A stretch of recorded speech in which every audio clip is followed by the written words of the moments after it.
Okay, welcome to the third part of our series on quadratics. Now we're looking at solving quadratic equations by factorising. Okay, now the first thing to say is that not all quadratics will factorise, and there are other methods of solving them if they won't. But we're going to assume that the first thing you try is to factorize and that these two will factorize. Okay, now I'm just going to start by giving you some background here. This is the format of the equation that you want it to be in order to solve it. So ax squared plus bx plus c equals 0. However, it could have come from a different form in disguise. For example, question 1 could have been given as x squared plus 3 equals 4x. If you look at that equation on there now, you can see that if I subtracted 4x from both sides, I would get this.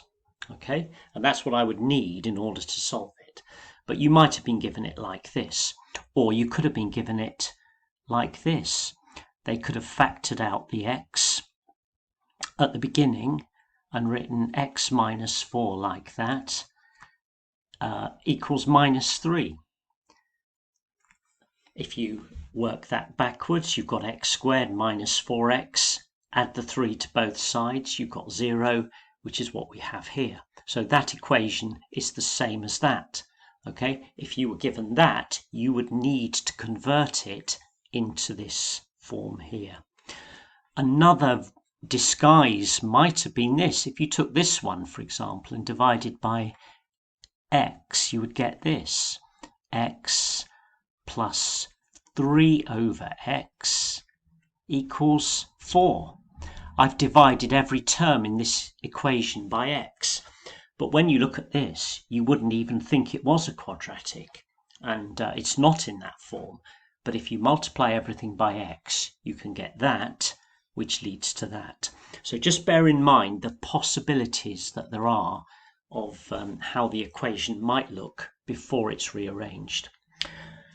Okay, so we're going to factorize now. We've got it with an equals 0 on the right hand side, and we're just going to go through the process of looking for a pair of brackets that multiply together to give 0, and the brackets multiply out to give this expression.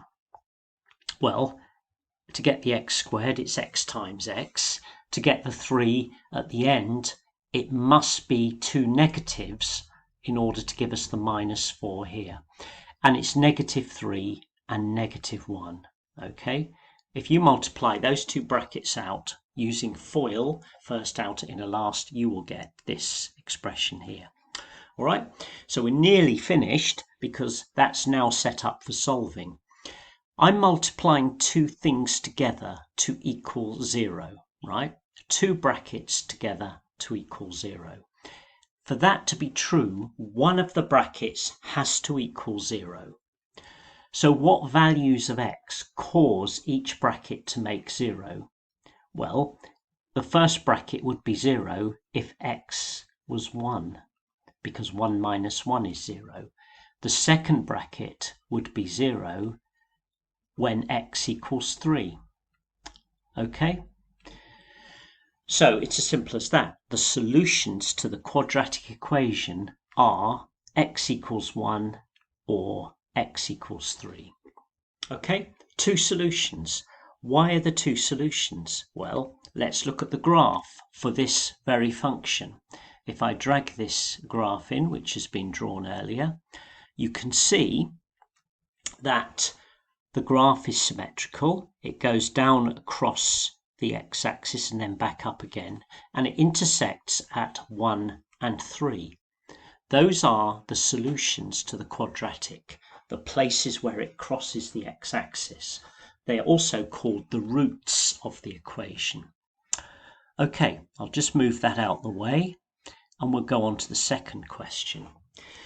Now this one will factorize as well, and the brackets will start with a 5x and an x. in order to give us the 5x squared.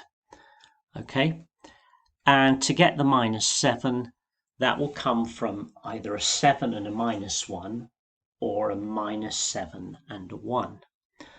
Okay, now if we put the plus 1, now we need to decide which is going to be the 7 and which is going to be the 1.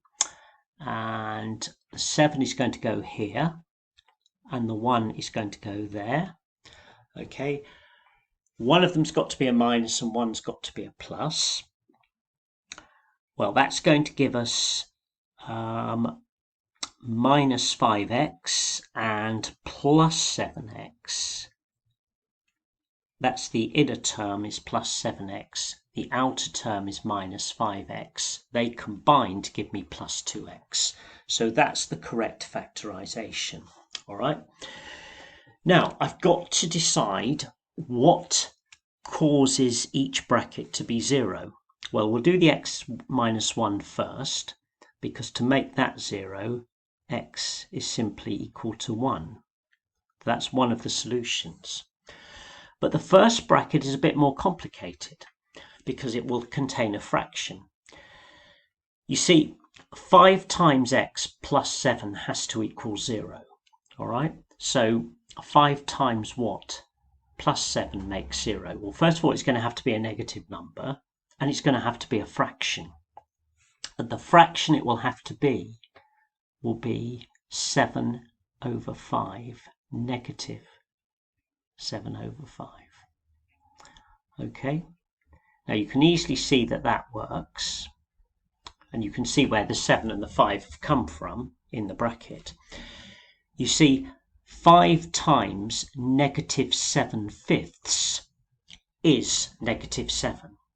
So if I put x to be negative 7/5 in there, then the fifths would cancel out with the 5, and I'd just be left with minus 7 plus 7, which is 0, you see. So it's a little bit more difficult when you haven't got a 1 in front of the x, but you've got another number instead. So those are the two solutions. So those are the two places where the graph of y equals 5x squared plus 2x minus 7 would cross the x-axis. So just to give you an idea, that negative 7/5 could be thought of as negative 1.4 or 1. Okay, they're the two crossing points. Normally we would leave it in this format here, but I'm just doing this to help you see where the points of intersection are on the graph. So the graph is here. Okay, I'll bring it across and place it so you can see it. Okay, and I'll take this out the way. Okay, so it's a quadratic curve, so it's symmetrical. It comes down through the x-axis and up again, crosses it twice. This value here is 1. You can see that clearly enough. This one is negative 1.4. Okay, it's not very clear from that graph, but that is where it crosses, and that's the other solution. Okay, so we've had a look here at two examples of solving a quadratic by factorisation. Okay, the general idea is that if you have a quadratic equation to solve, firstly, get it in the form ax squared plus bx plus c equals 0. Don't try and solve it in any other way. Once you've done that, try to factorise it. If it can't factorise, then there is the quadratic formula or completing the square, which are other methods we use, and they will be visited in later videos. Okay, I hope that was of some help, and we'll leave it there.